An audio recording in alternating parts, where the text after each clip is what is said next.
pré-candidato do Partido Missão, que é uma das grandes novidades dessa eleição. Esse partido foi criado no ano passado, é um partido formado por dirigentes do MBL, o Movimento Brasil Livre, que tem o Renan, inclusive, como um dos seus fundadores. O MBL, vocês devem lembrar, surgiu faz mais ou menos 10 anos naquele movimento da nova direita surgida no processo de impeachment da ex-presidente Dilma Rousseff. Vamos conversar bastante sobre eleição, programa de governo, polêmicas, candidatura, cenário.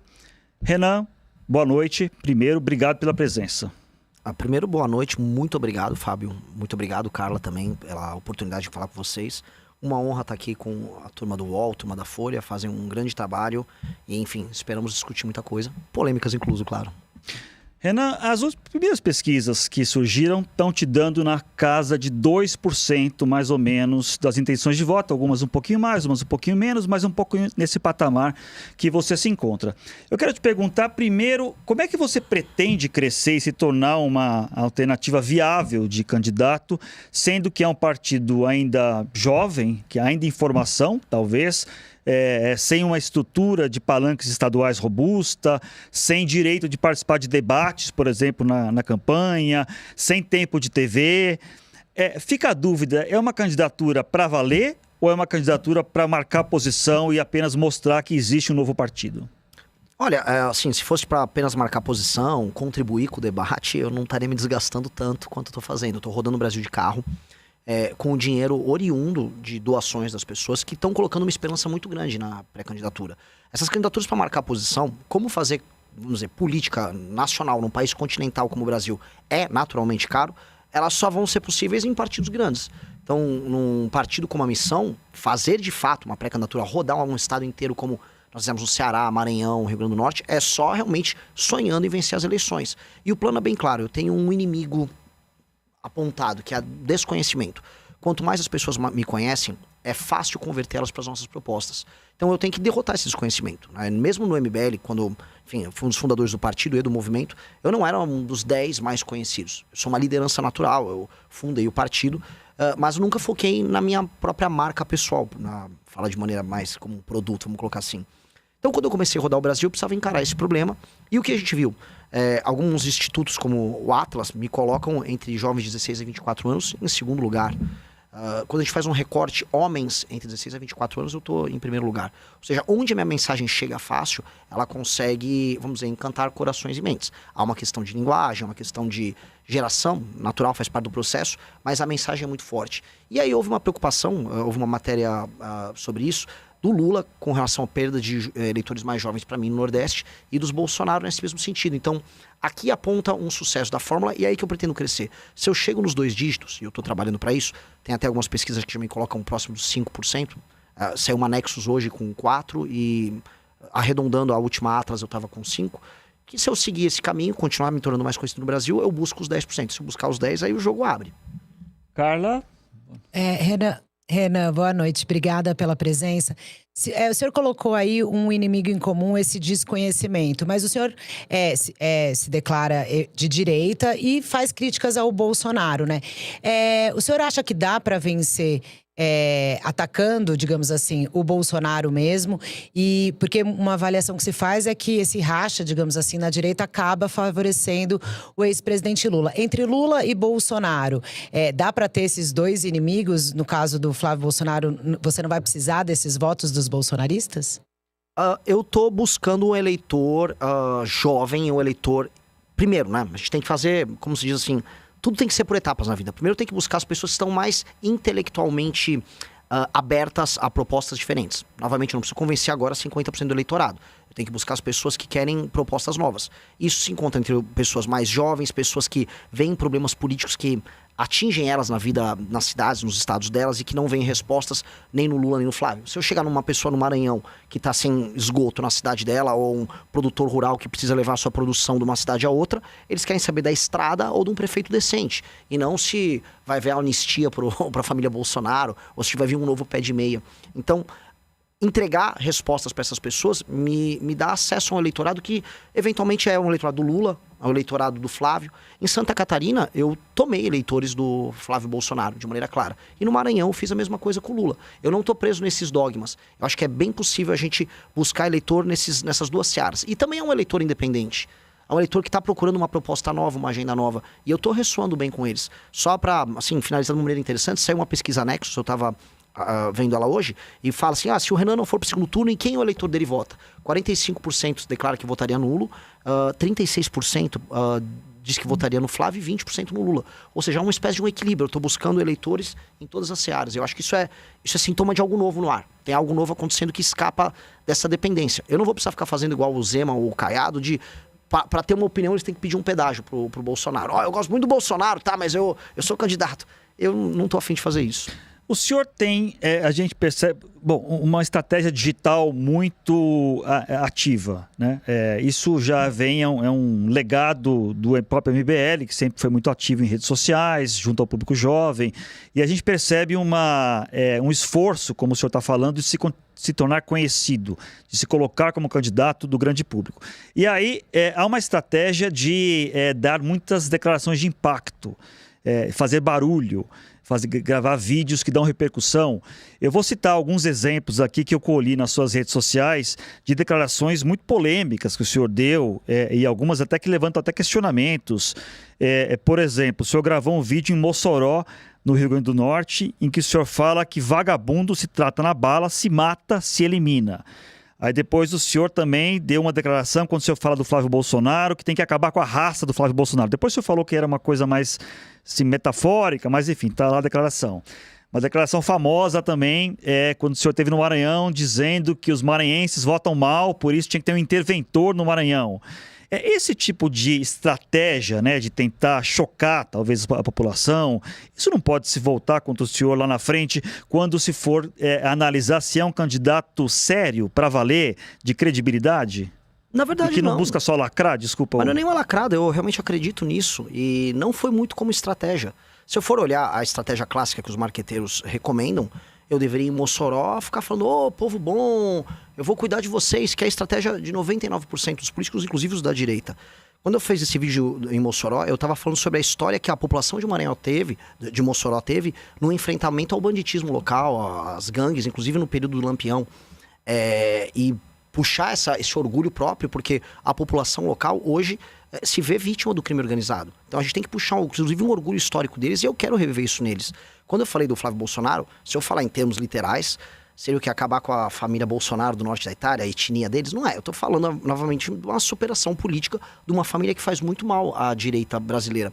O terceiro ponto é o maranhense votar mal. Isso, e daí? E uma intervenção, um interventor, quer dizer, você acabar com a eleição direta para governador. Em última instância, a gente está trazendo essas discussões, sim.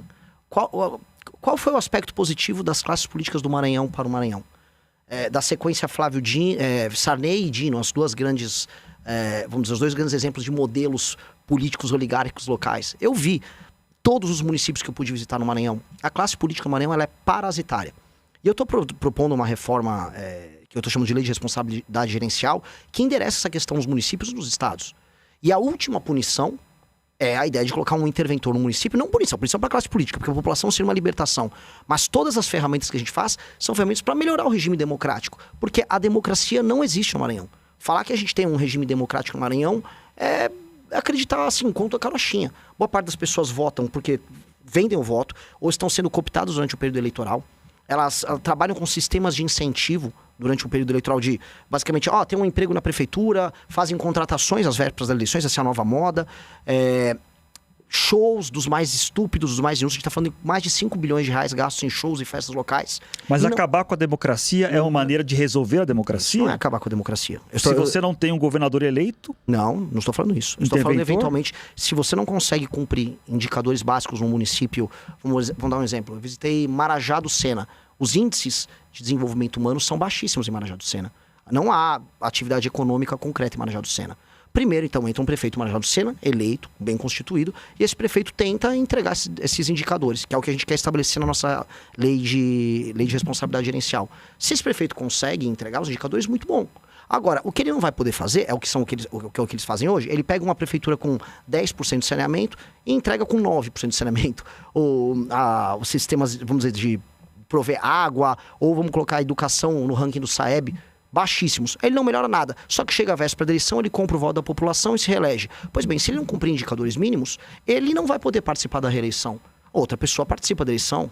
E os indicadores e o sistema a gente está desenhando para ser uma legislação muito simples e objetiva, com critérios que qualifiquem a democracia. Porque hoje, em lugares onde as pessoas são muito humildes, elas vão votar pensando no estômago, com medo de perder o emprego, com medo de perder a renda, porque a classe política local, parasitária, ela própria, não liga para a melhoria na vida dessas pessoas. Então, a democracia, nominalmente há, mas de fato não há. A democracia, quando surgiu na Grécia, ela tinha como pressuposto a ideia de que eram homens livres participando disso. Infelizmente, boa parte da população nos lugares mais pobres do Brasil não são tratados como pessoas livres. São tratados como vassalos. E a gente precisa entregar a cidadania para essas pessoas. Mas o senhor não acha que, de certa forma, é tirar o poder do voto dessas pessoas? Porque se tem uma coisa na democracia que a gente tem que vale para pobres, ricos, mulheres, homens, é o voto. E aí, se o senhor avalia, olha, esse prefeito não fez um bom trabalho, então agora a população não vai ter direito a votar nele. Não fica estranho essa intervenção com a democracia? Muito pelo contrário. Novamente eu falei, uma intervenção no município é só num caso muito grave, em que aquele município não está atingindo por 8 anos um indicador de desempenho. Agora, nos primeiros 4 anos, se um prefeito não consegue entregar essa melhoria nos indicadores de desempenho, e aí ele aparece na pesquisa com 50%, 60%, entendam, essa é a regra. É isso que acontece em todo o Brasil. Os prefeitos nessas cidades pequenas, com péssimo IDH, eles se reelegem. O que eu estou fazendo é, olha, esse prefeito não vai poder concorrer à reeleição. Não melhorou um indicador, vive de repasses federais e não consegue melhorar a vida das pessoas. Aí as pessoas votam por quê? A gente sabe que a regra nesses lugares é a compra de voto. Então não há democracia ali. Quando a gente fala, mas essa pessoa está perdendo voto, primeiro, isso seria uma atitude extrema no final da ponta se aquela cidade não consegue melhorar um indicador. E por um pequeno período de tempo até a gente conseguir recompor esses indicadores. Se isso, antes disso não for feito, a gente vai continuar vivendo a ilusão, que é uma ilusão que a gente acredita desde 88, que existe democracia em Marajá do Sena. Não existe democracia em Marajá do Sena. Gente, agora, não existe democracia em maior parte das cidades pequenas do Brasil. Candidato, outra pré-candidato. Pré-candidato, TSE não fui eu. Sou eu que estou falando. Pré-candidato, quando... outro tema importante na sua pré-campanha é a segurança pública, um tema que o senhor coloca com muita ênfase. Quando o senhor fala que vagabundo se trata na bala, se mata, se elimina, isso não é uma atualização do velho ditado de que bandido bom é bandido morto? E eu pergunto, bandido bom é bandido morto? Bandido bom que se entrega, ele vai pra cadeia e fica bastante tempo cumprindo pena. Bandido que não resolve se entregar e tá segurando um fuzil e tá ocupando territorialmente uma área do Brasil de maneira ilegítima, ele basicamente vai morrer. Acho que não há muito escolha, eu acho que isso é meio consensual. Assim, pense uma nação, pense se os Estados... Só um ponto. Se os Estados Unidos permitiriam que um bairro, que o Queens fosse tomado por uma facção e a facção fizesse, vamos dizer, a segurança no Queens. Isso é inimaginável numa nação séria. Se a China permitiria que um bairro em Xangai tivesse isso. A gente não pode permitir isso no Brasil. E aí uma pessoa que está fazendo essa ocupação territorial, ou ela vai presa e se entrega. Se ela não quer se entregar, ela acaba morrendo. É o básico. Então, pegando uma declaração que o senhor falou também que quer apenas prender e matar as lideranças do crime organizado. Mas, de novo, essa questão, o senhor está explicando agora melhor, né? Se não se entregar, vai morrer. Mas desse jeito que o senhor fala, não parece… Aí eu quero saber a sua opinião em relação à pena de morte. O senhor imagina, se eleito, colocaria a pena de morte como uma pauta do Brasil para a gente enfrentar ela, já que o senhor está defendendo nesse caso… Claro, né? Enfim, são criminosos, etc. Mas a gente não tem pena de morte no Brasil. Aí eu queria sua opinião sobre isso, também misturando um pouco, já aproveitando com a questão religiosa, né? Eu não sei exatamente como é que o senhor vê essa questão, que é uma questão que tende ali a, digamos, afastar uma parte do voto cristão, digamos assim. A gente tem pena de morte no Brasil e a pena de morte ela é executada pelo crime organizado nos seus tribunais próprios, ocupando de maneira ilegítima pedaços do Brasil. A gente tem pena de morte na Rocinha. Mas o senhor como presidente… Calma, deixa eu molhar o bico. O presidente da República nem sequer com essa Constituição pode instituir a pena de morte, porque é cláusula pétrea, a gente nem pode fazer isso. Isso seria numa discussão a posteriori que vale a pena a gente ter de uma constituinte num momento novo. Com a Constituição que nós temos agora, a gente pode aumentar muito as penas, que é o que eu pretendo fazer de pronto. Aumento de penas. E quando eu falo no prender ou matou, a discussão que nós temos que ter, que envolve o combate ao crime organizado, é colocar muita energia e muita ênfase nesse enfrentamento, na reocupação do território brasileiro. O entendimento que o Estado brasileiro tem que ter de que aquele território é dele. Veja, cara, tem uma coisa que me choca quando eu ando no Rio de Janeiro, quando eu vejo, por exemplo, generais, já tive reuniões com membros das Forças Armadas que vão naqueles clubes militares, perto da orla ali. E aí eles vão nas reuniões, mas ele próprio militar, cuja função primordial é a defesa do nosso território, ele tenta evitar os territórios ocupados pelo crime. Ele mesmo sabe que aquele território brasileiro que ele deveria constitucionalmente defender não pertence ao Brasil. Mas ele vive naquela loucura que nós passamos a aceitar de que o crime organizado realmente é dono, é legítimo. Então, o que eu estou chamando é uma convocação por parte do Estado brasileiro a uma guerra para retomar territórios que são brasileiros e cidadãos brasileiros estão na mão de gente que não tem o direito de controlar eles. A família do Marcinho VP não pode controlar pedaços do Brasil. Inclusive, o senhor defende algo chamado direito penal do inimigo, salvo engano, né? Sim. Que é uma, pelo que eu andei lendo que o senhor está defendendo, seria algo como algumas situações, alguns criminosos não teriam os mesmos direitos em julgamentos de defesa, de advogados, eventualmente, criariam um sistema jurídico próprio para algumas pessoas, algumas categorias de crime. Isso é factível, tendo em vista a nossa Constituição, que defende a ampla defesa, que defende o direito das pessoas, rebaterem acusações, o direito de não serem atropelados pelo Estado? Que tipo de proposta é essa que criaria um sistema judicial paralelo? Não é um sistema judicial paralelo. É um enquadramento específico para entidades e grupos que têm, vamos dizer, indivíduos ali pertencentes, como uma facção criminosa ou um grupo terrorista, que merecem um tratamento diferente, dado que eles não aceitam, e essa é a premissa da teoria do Günther Jacobs, que é o autor da tese, eles não aceitam a autoridade do Estado e fazem um combate eminentemente político e existencial ao Estado, e estão em permanente cometimento de crime. Uma facção criminosa, com seus membros que estão ocupando, por exemplo, um bairro, eles estão em permanente cometimento de crime. Aquela ocupação, ela é uma anomalia jurídica. E aí o Estado brasileiro não pode tratar aquela pessoa que está, vamos dizer, ocupando o Complexo da Penha como um ladrão de galinha, como uma pessoa que teve uma briga de trânsito. Mas isso não é inconstitucional? Não, claramente de maneira inconstitucional? Alguma. Não é inconstitucional. Zanin, não é constitucional. É um enquadramento que você tem que fazer da lei brasileira, estabelecendo um tipo penal para que essas pessoas que são, aí você faz o levantamento junto com a Polícia Federal, junto com a BIM, as pessoas que fazem parte das facções criminosas. Estabelece-se por lei, junto com o Congresso Nacional, essas são as facções que vão ficar circunscritas e tem que ser uma definição muito, muito clara e muito precisa. Essas facções terão um tratamento diferente. Outros países conseguiram fazer. A Dinamarca conseguiu fazer. A Dinamarca separou membros de uma determinada quadrilha como parte, vamos dizer, de um organismo anômalo. O que ele chama o Günther Jacobs, e a gente precisa entender, é o direito penal de terceira velocidade. Ele tem que ser veloz, a gente tem que ter medidas que sejam rápidas e enfático com esse tipo de bandido. Não dá para eu chegar para um membro do Comando Vermelho, ele tá com um fuzil na mão, não, mas eu tenho aqui minha presunção de inocência. Um sujeito que tá com um fuzil, um sujeito que tá fazendo uma ocupação territorial, o chefe de uma facção, ele não tem presunção de inocência. Ele é um inimigo do Estado, igual o Osama Bin Laden ou igual qualquer terrorista é. Ele é anômalo, ele está numa posição anômala. Isso é um fenômeno, vamos dizer, que o direito começou a discutir, especialmente com o surgimento de organizações terroristas no século passado, anos 70 e 80, para responder essa demanda. E é legítimo que exista isso e a gente precisa ter isso. Até porque uma pessoa que está cumprindo a lei e eventualmente comete um delito, ela tem o direito de defesa dela garantido. Agora, uma pessoa que faz parte de uma facção que está permanentemente violando direitos humanos, não. Carla. Agora, por exemplo, nessa discussão de segurança pública, um dos debates que é feito hoje aqui é sobre a existência ou não de um ministério dedicado para isso. E uma das discussões, quando se fala em segurança pública, o principal entrave é que, pela Constituição, é de responsabilidade dos estados, né? Enfim… Pensando nas propostas que o senhor está colocando aí, como é que o senhor vê essa possível integração entre as polícias numa realidade atual que não existe ainda, né? Há uma desconfiança geral por parte de todos os governadores de que um poder central, que o governo central no Brasil possa controlar todo o poder de polícia, retirar as autonomias dos estados e aí você ter um perigo ditatorial. Essa foi toda a discussão que houve na política brasileira no começo dos anos 2000 sobre um eventual controle que o PT queria exercer sobre as polícias. Essa já não é uma discussão nova. E agora, quando houve essa discussão agora sobre novas políticas penais ao longo do último ano, rolou esse tema. E é uma preocupação geral, todos os governadores têm. Porém, a preocupação oposta. Eu tive no Ceará, eu tive na Bahia, eu tive em vários lugares em que o que a gente via era uma leniência dos governadores no enfrentamento ao crime. Acho que o caso do Ceará é o caso mais assustador. Inclusive, o número de homicídios a cada 100 mil habitantes no Ceará é bem pior, por exemplo, que o do Rio de Janeiro. E ali o governo federal vai precisar fazer alguma coisa.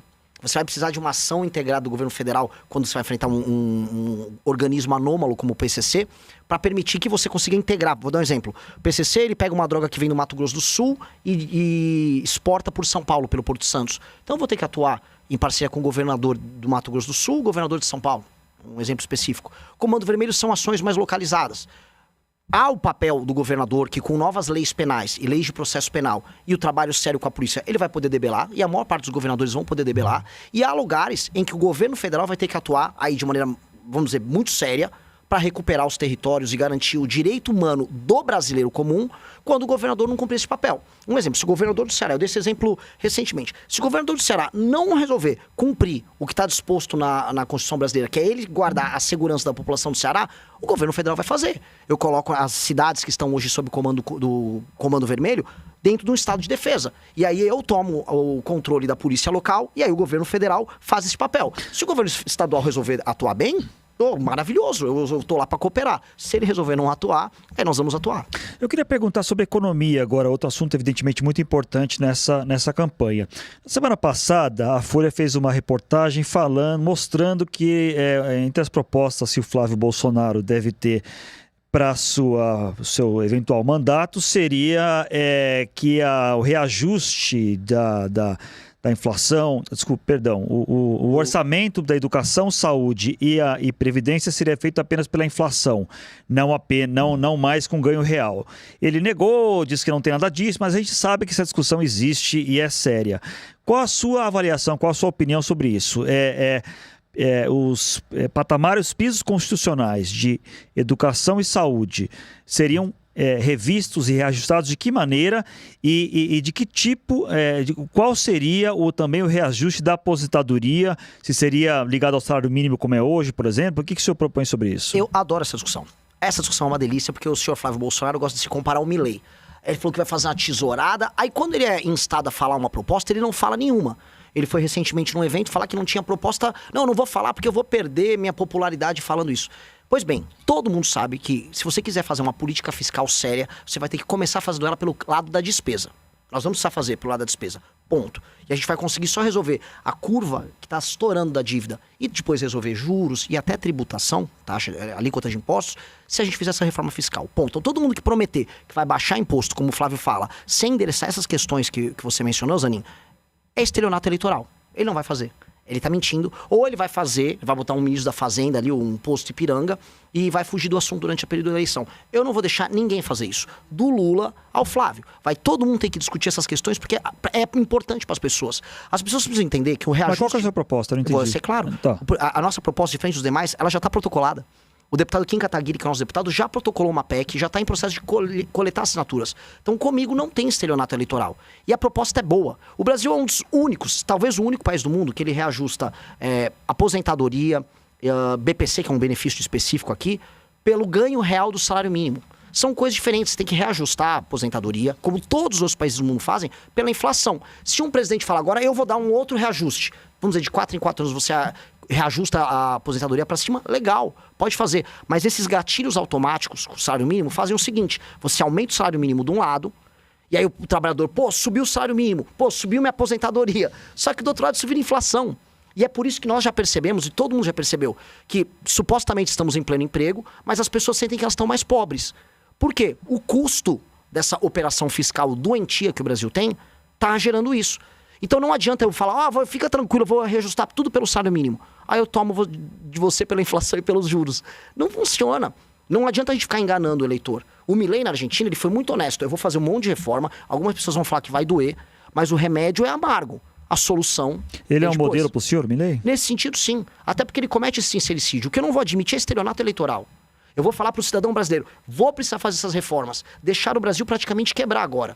Vai precisar ser feita uma série de reformas. E mais do que essa, vai ter que mexer na Previdência, vou mexer nos privilégios do funcionalismo, vamos mexer em Zona Franca de Manaus, sim.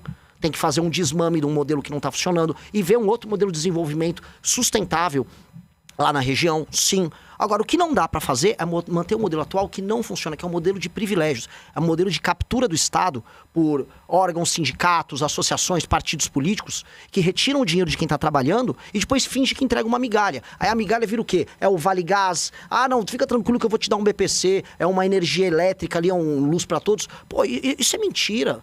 A picanha que o Lula prometeu, no fundo, era dinheiro no bolso e capacidade de compra. Isso não aumentou. As pessoas não estão sentindo isso. E aí, quando um cara como o Flávio mente para as pessoas, ele, no fundo, está pintando como, do ponto de vista eleitoral, um estelionatário. Então, mas, por exemplo, se a gente olhar o nosso sistema político atual, né? O presidente pode querer fazer todas essas coisas que o senhor está falando, mas muitas delas passam pelo Congresso. O senhor está num partido que nasceu recentemente com uma representatividade extremamente baixa. Ou seja, vai obrigar o senhor a negociar.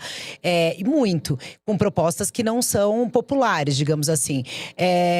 Não corre o risco do senhor também cometer um estelionato eleitoral porque não vai conseguir ter força no Congresso para isso? Enfim, é um risco que me parece bastante grande, não? Carla, duas respostas para isso. Primeiro, a pessoa que em geral comete um estelionato, ela promete uma coisa muito boa e suave e leve, e ela não entrega ou entrega algo ruim depois. O que eu tô prometendo é um remédio amargo agora. É difícil e depois de aplicar, nós vamos conseguir ter um horizonte melhor lá na frente. Eu tô chamando as pessoas para um sacrifício para salvar o Brasil. E esse sacrifício vai dar resultado rápido. Então isso é o oposto do estelionato. Isso eu chamaria de sincericídio. E do outro lado, veja, eu tenho um parlamentar hoje, só que se eu venço as eleições presidenciais, isso significa que eu vou ter motivado o Brasil a discutir esses temas, vou vencer a eleição com isso, vou eleger não só no meu partido uma bancada grande, mas vou pautar outros partidos, tanto os partidos de direita quanto os do centrão, até gente de centro-esquerda, a falar sobre os nossos temas e colocar esses temas na ordem do dia. Se eu venci a eleição, significa que 50% mais um do Brasil, no mínimo, está apoiando isso. Mas o senhor admite que o senhor vai ter que governar negociando com o centrão?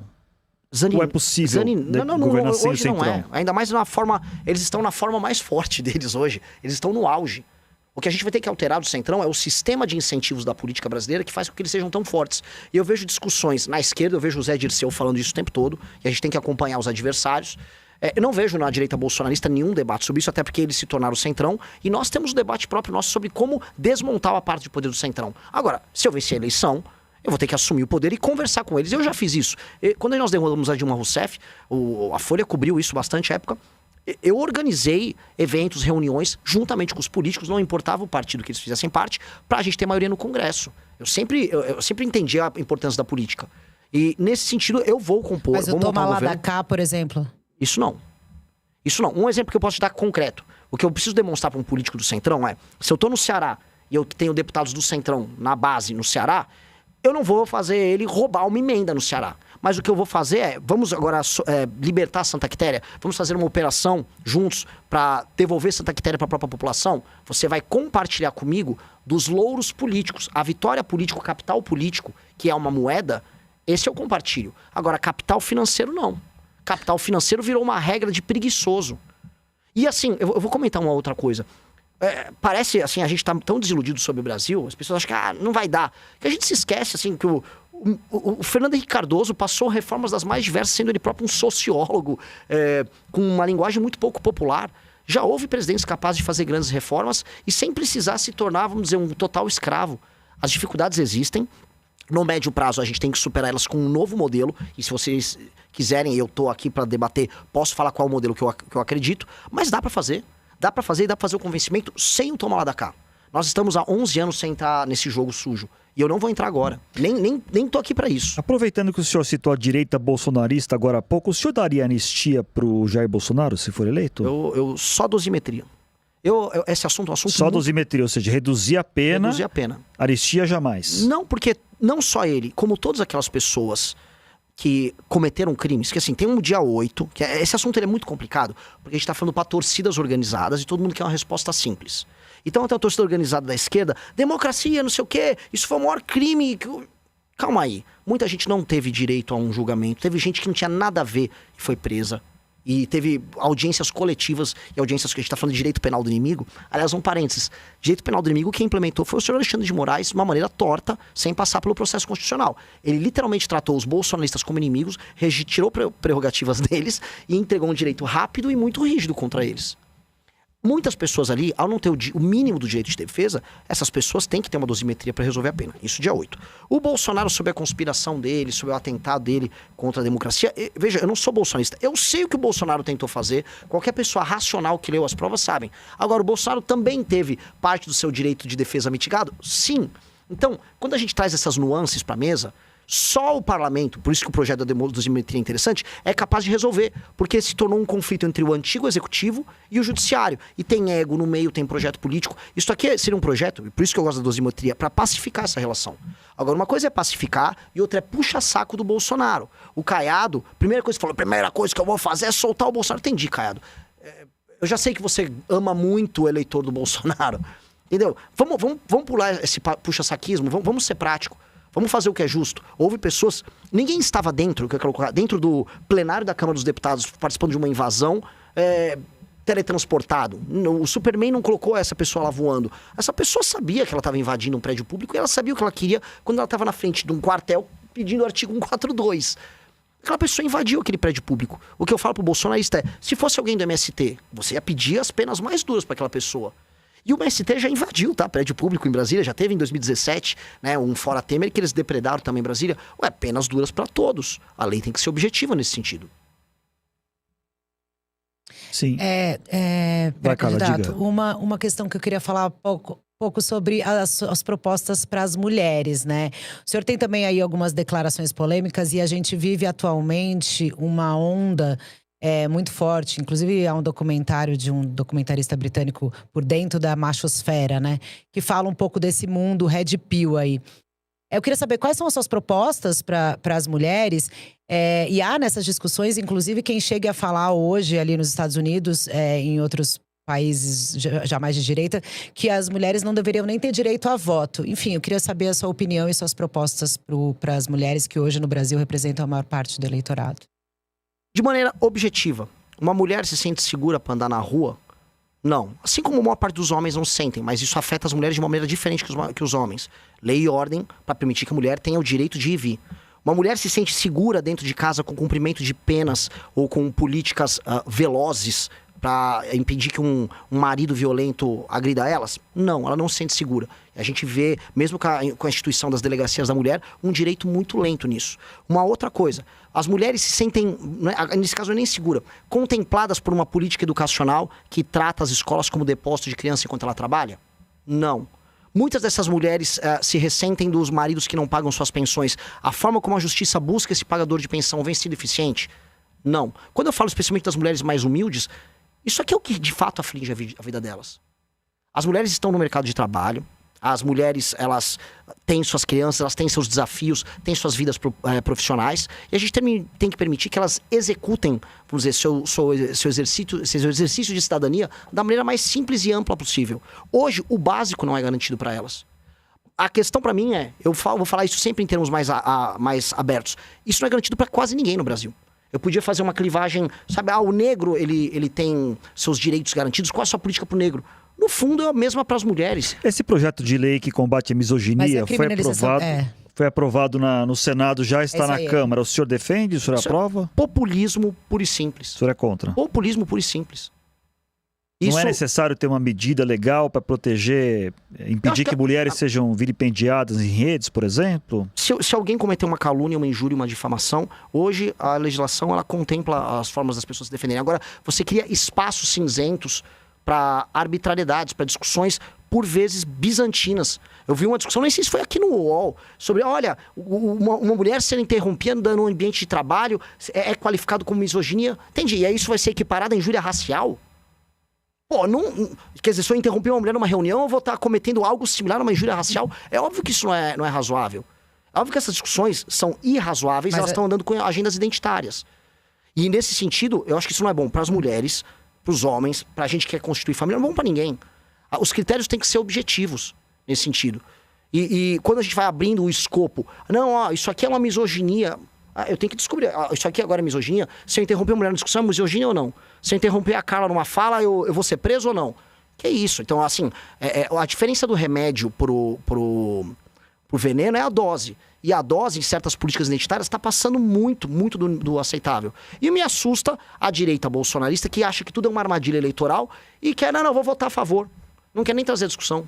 E isso, desculpa pessoal, isso aqui não tem nada a ver com... Eu acho o movimento Red Pill tosco, ridículo, eu não tenho nada a ver com isso aí. Agora, eu tenho familiares, eu tenho irmãs, e assim, não é uma discussão com interrupções ou uma pretensa misoginia que traz medo para essas pessoas. É andar na rua e ser assaltada. Essa é a grande preocupação da maior parte das mulheres. Carla? Não, claro, e as mulheres também são mortas pelos seus companheiros, há um feminicídio e nessa onda Red Pill há aí um crescimento de diminuir o papel da mulher, né? Então, por exemplo, eu queria saber a opinião do senhor em relação ao caso do influencer, que é o policial rodoviário federal, que chama Café com Meu Pai, acho que o senhor deve conhecer a história, ele foi indiciado agora por falas misóginas. Então, eu queria saber se o senhor acha que é certo o indiciamento. E aí, só para concluir a minha pergunta, a pergunta do Zanini em relação ao PL da misoginia, o senhor não acha que se colocasse nesse PL justamente esses critérios do que é o que não é, não poderia ser uma solução?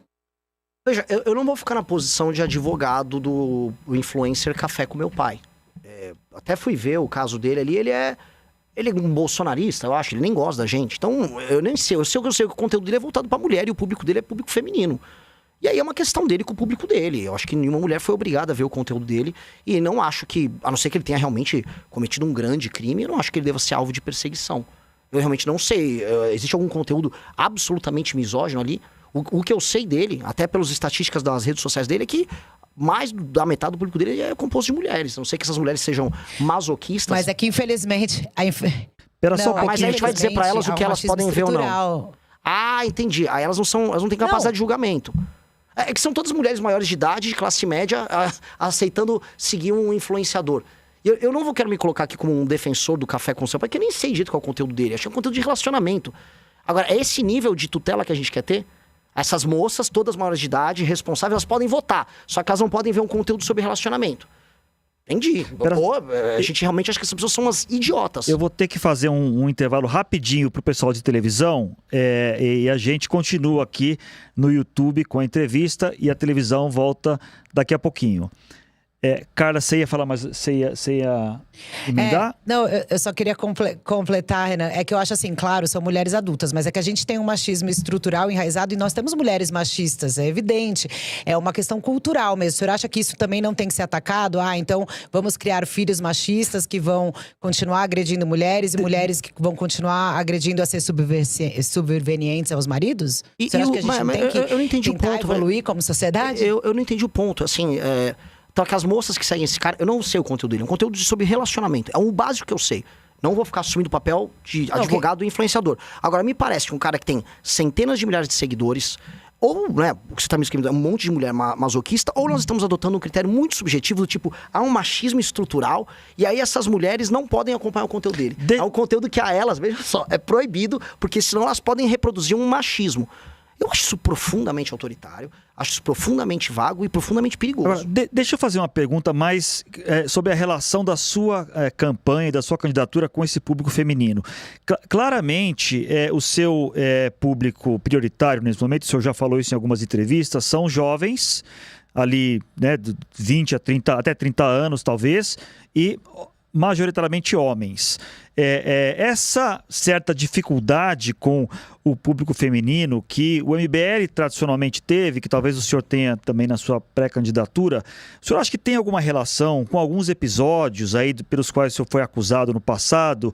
Acho que o mais notório deles, embora não seja o senhor diretamente a pessoa que falou aquelas frases famosas, foi o Arthur Duval, vulgo Mamãe Falei, né, naquela célebre viagem à Ucrânia, frases que eu acho que não preciso nem repetir aqui, mas o fato é que o senhor estava na viagem também, o senhor estava do lado dele, não sei se o senhor ouviu ele falando essas frases, mas enfim, o senhor acha que tem alguma resistência, esse passado de algumas críticas a comportamentos com mulheres pode, de alguma maneira, influenciar nessa dificuldade que o senhor pode ter na campanha, e se o senhor aceita e admite que cometeu alguns exageros e alguns erros com esse público no passado? Não é. É que o fenômeno da direita em rede social, ele é bem especial. Todo fenômeno de vanguarda à direita, ele tem de ser mais jovem e mais masculino.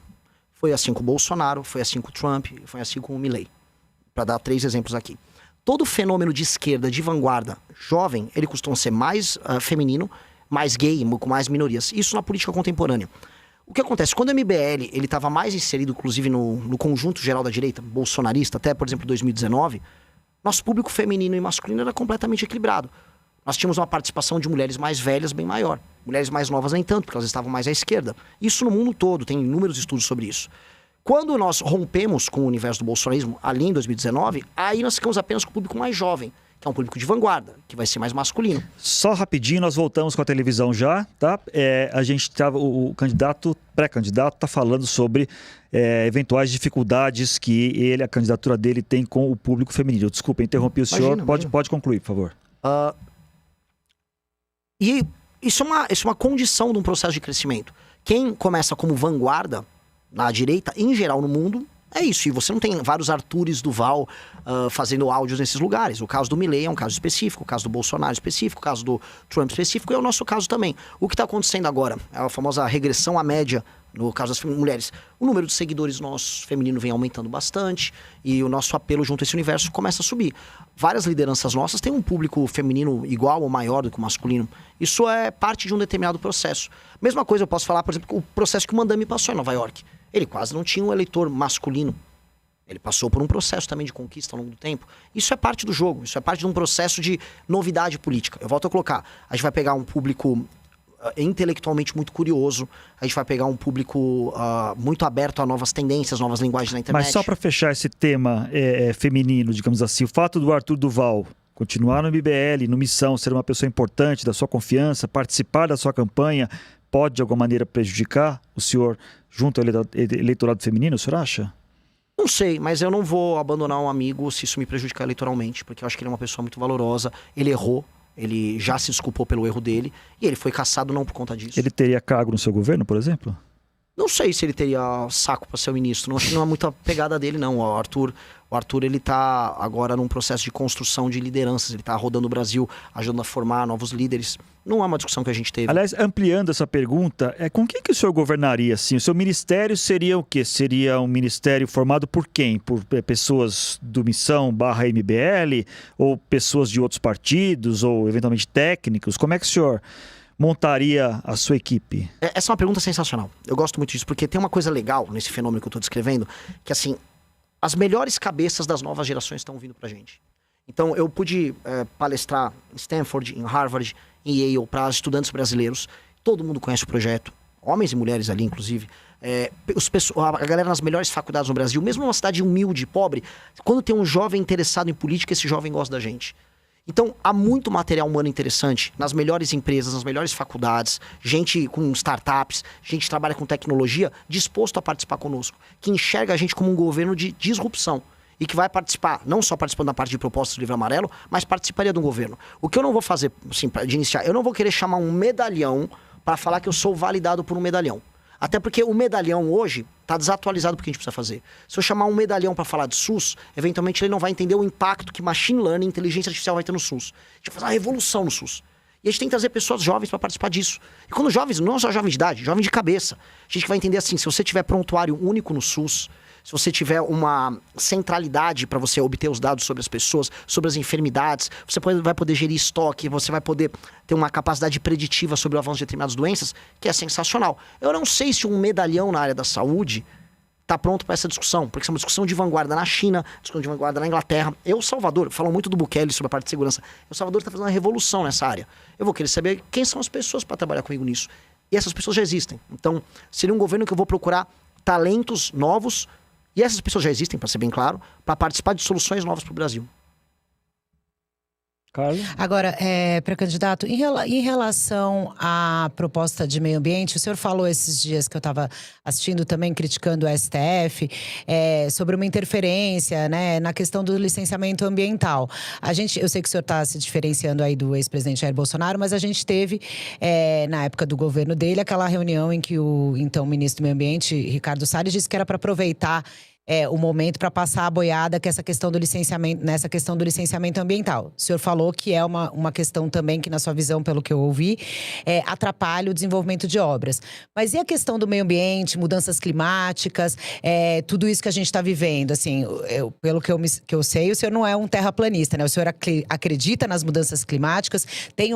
Enfim, como é que o senhor junta essa necessidade de destravar licenciamentos ambientais com o cuidado com o meio ambiente? Carla, eu realmente acredito em mudanças climáticas. Eu sou um apaixonado pelos biomas brasileiros. O símbolo do nosso partido é uma onça, que é o maior felino das Américas. Acho que faz parte da nossa identidade cultural, nossos biomas. Não existe Nordeste sem eu falar da região do Agreste. Não existe o Nordeste sem eu falar da Caatinga, sem eu falar do Sertão. Não existe a Paulistânia, na parte de Goiás, sem eu não falar do Cerrado. Eu sou um defensor do agro, sou defensor do avanço das fronteiras agrícolas, mas sou defensor do Código Florestal e de uma relação saudável entre o agro e a nossa parte, vamos dizer, dos nossos setores produtivos, o desenvolvimento de uma infraestrutura séria num país muito pobre e sem infraestrutura, isso impacta o custo do Brasil, e a defesa desses biomas. Se a gente defender, basicamente, lei e ordem, a aplicação do nosso Código Florestal, que é o mais avançado do mundo, e das grandes nações, de longe é o mais avançado, falar em mata ciliar, com a sofisticação que a gente fala nessa parte ambiental, a gente não vê em nenhum outro lugar. Você vai visitar mata ciliar nos rios que cruzam a França, tem nada. Eles ficam cobrando da gente as coisas mais absurdas do mundo nesses acordos internacionais e eles não fazem o básico. Recuperações de área de conservação, a gente tem uma política que, se bem implementada, vai funcionar super bem. O que não pode acontecer é a defesa do meio ambiente ser utilizada como um mecanismo de lobby internacional para a sabotagem do Brasil como um player comercial internacional. E aí a gente pega o PSOL entrando no STF, junto com ONGs que recebem dinheiro dos nossos concorrentes diretos, para sabotar avanços da infraestrutura brasileira. E isso é sabotagem. Nós não podemos aceitar sabotagem. Sabotagem não pode ser aceita. E aí ainda tem um outro elemento que ninguém gosta de falar. A esquerda gosta de comprar a agenda ambiental. Não, nós somos ambientalistas. A maior parte dos crimes ambientais acontece nas cidades. E o principal deles é a ausência de saneamento básico. E quando a gente fala em investimentos em saneamento básico, em cobrança aos prefeitos sobre isso, todo mundo fecha o bico. Ninguém está falando, por exemplo, a calamidade de saneamento básico que existe nas cidades pequenas ao redor do Brasil. E que isso afeta, de maneira bem clara, os lençóis freáticos, as pessoas tomam água com coliformes fecais. Isso também é meio ambiente, só que as pessoas se esquecem disso. O marco do saneamento foi duramente combatido. Duramente combatido. E ninguém... isso não é meio ambiente. Isto é meio ambiente. Eu volto a colocar, as maiores violações e crimes contra o meio ambiente no Brasil acontecem em território urbano. E isso é jogado de lado, porque não é a historinha que querem contar. Querem contar assim, existe a nossa Amazônia, muito bonita, existe o agricultor malvado. Então, se tem um agricultor malvado que quer derrubar a nossa mata para botar um monte de boi, esse cara tem que ser muito preso, Carla. Eu sou totalmente, assim, isso é destruição de um ativo fundamental para o Brasil. Agora, dito isso, eu não vou cair no sentimentalismo para implementar a sabotagem, que é o que esses caras fazem. Isso eu não vou aceitar. A gente está se encaminhando já para o final do programa, mas eu queria falar um pouco mais sobre um tema que a gente pincelou, que é a questão do Judiciário, do Supremo Tribunal Federal. Como é que o senhor vê a necessidade de uma reforma do Judiciário, de maneira geral, e de maneira específica? O senhor acha que algum ministro ou alguns ministros deveriam sofrer impeachment? E mais, o senhor acha que algum ministro ou alguns ministros deveriam estar presos? Vamos lá. Começar do final. Né? O escândalo do Banco Master nos deixou claro, muito claro, que havia uma relação promíscua entre, no mínimo, 2 ministros do STF e o senhor Vorcaro. Contratos, e já foram demonstrados, inclusive, os depósitos e movimentação financeira, reuniões indecorosas que, em qualquer lugar do mundo, levariam a impeachment. Aqui no Brasil não leva. Aqui no Brasil, o Gilmar Mendes vem a público dizer o que a imprensa pode ou não pode cobrir sobre o assunto. É para cobrir a Faria Lima. Não! A relação promíscua na Faria Lima se deu muito por conta do poder político construído em Brasília, nos palácios do Planalto, no Congresso e no STF. Aí vão querer fingir demência. Então, impeachment de ministro do Supremo nesses casos, estou falando de bem objetivo, o caso do Alexandre de Moraes e do Dias Toffoli, deveria ser regra, é o que um país sério faria. Só que nós não somos hoje um país sério. O senhor defende impeachment do Toffoli e do Moraes. E prisão. Quero ver a delação do Vorcaro já para endereçar a prisão. Eu já pedi nas ruas, já fiz 4 manifestações sobre eles esse ano. Em todas a gente pediu impeachment e nas 2 últimas prisão, porque é muito claro o envolvimento. Eu acho que eu tenho que tomar cuidado para não perder meus direitos políticos falando aqui, mas acho que ninguém nasceu ontem. Todo mundo sabe o que aconteceu ali. Todo mundo sabe que o senhor Vorcar era o rei do tráfico de influência no Brasil. E ele fez isso onde ele pôde executar. Só que o Senado não faz isso, a começar, porque o senhor Flávio Bolsonaro tem rabo preso e uma dívida de gratidão com o Dias Toffoli e com o Gilmar Mendes, senão a carreira política dele não existiria. Portanto, os tais direitistas que enfrentam o STF sempre capturam pro STF. E 2, porque há um controle político do STF sobre o legislativo por conta do foro privilegiado.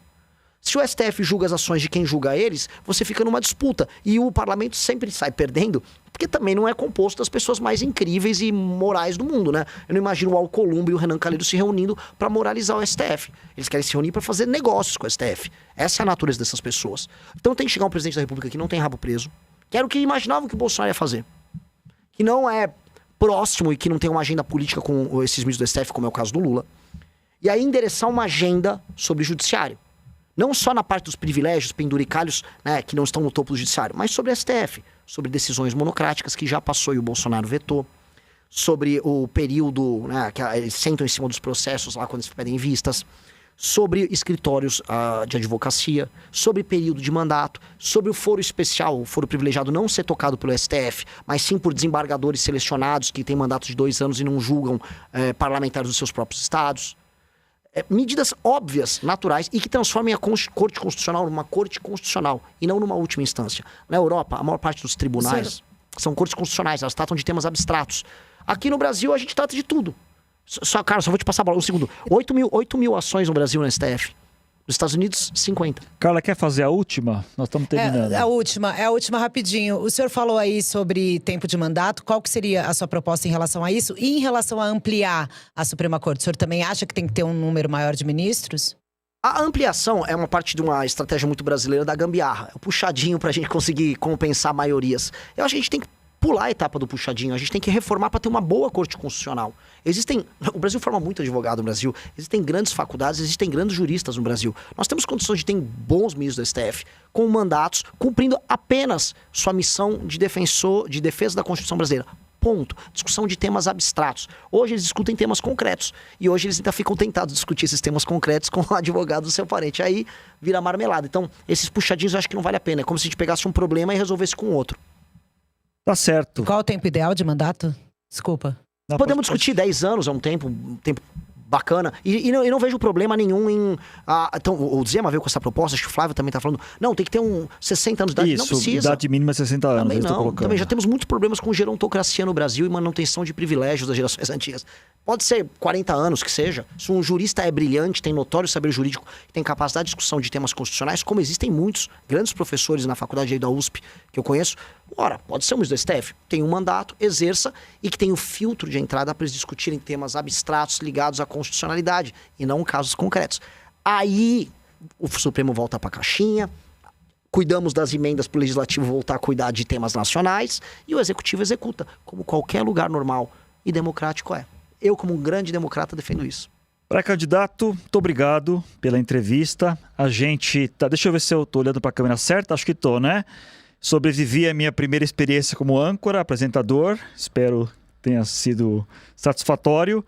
Agradeço ao pré-candidato Renan Santos pela conversa. Carla, obrigado, viu, pela parceria aí em Brasília. Obrigada a vocês. Vamos continuar acompanhando, né? Uma eleição, como eu disse na introdução aqui, que apenas está começando, vai ser muito agitada, muitos candidatos novos surgindo, temos meses pela frente muito intensos, uma eleição que vai ser certamente muito apertada. Vamos continuar acompanhando a sua campanha, assim que ela começar oficialmente, mas de pronto eu agradeço pela entrevista e nos falamos.